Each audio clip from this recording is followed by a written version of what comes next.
Gospod Javševec, tovariš Javševec, po kongresu so se pojavila razna namigovanja, da je zdaj na oblast prišla mlada struja, tako imenovani Japiji. Kako vi odgovarjate na te trditve?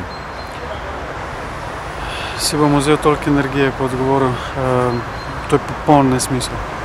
Kdo ne bi bili te Japiji, o katerih se govori? Ne bi vedel. Sploh ne veste. Kakšne so vaše politične ambicije? Jaz sem tajnik zdaj drugi mandat.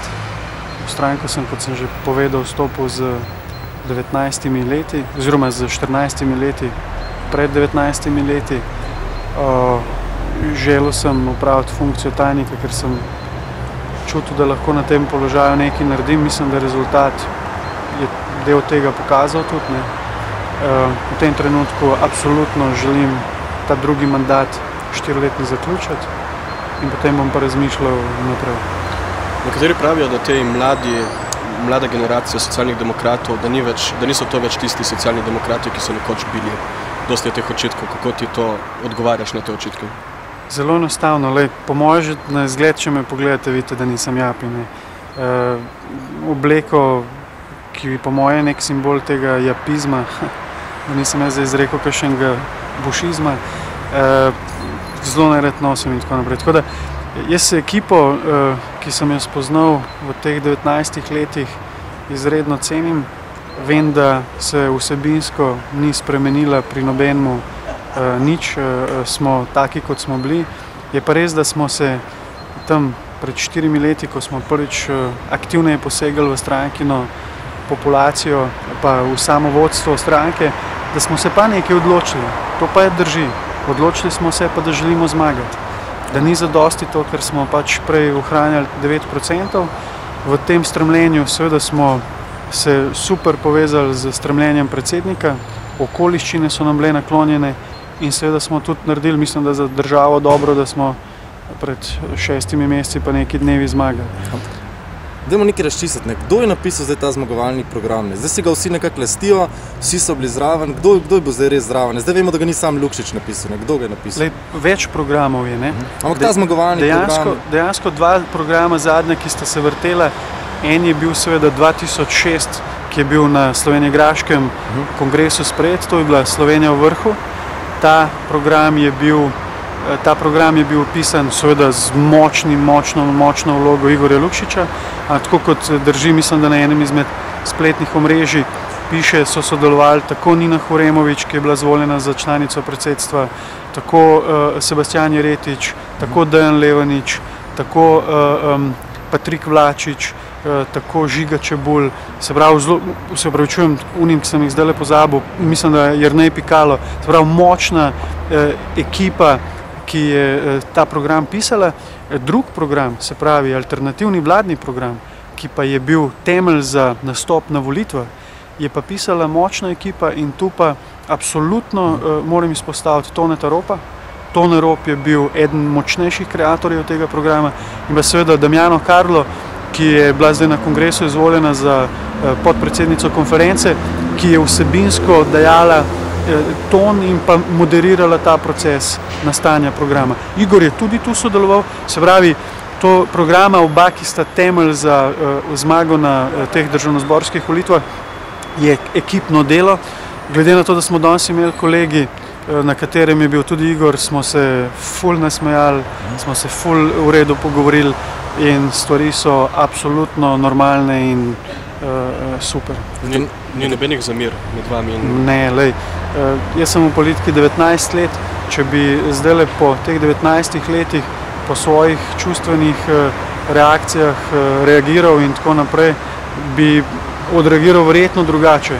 Smo vladna stranka, največja vladna stranka, imamo odgovornost za vodenje države.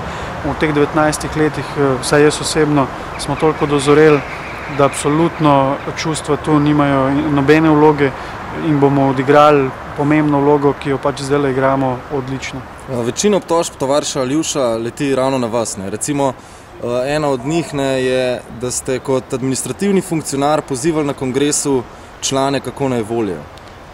Ker sem javni poziv izrekel. Tajnik ni Jaz sem pristaš tega, da definitivno ljudje definirajo funkcije, ne pa funkcije ljudi. Ne. Tako da tajnik stranke je politična funkcija.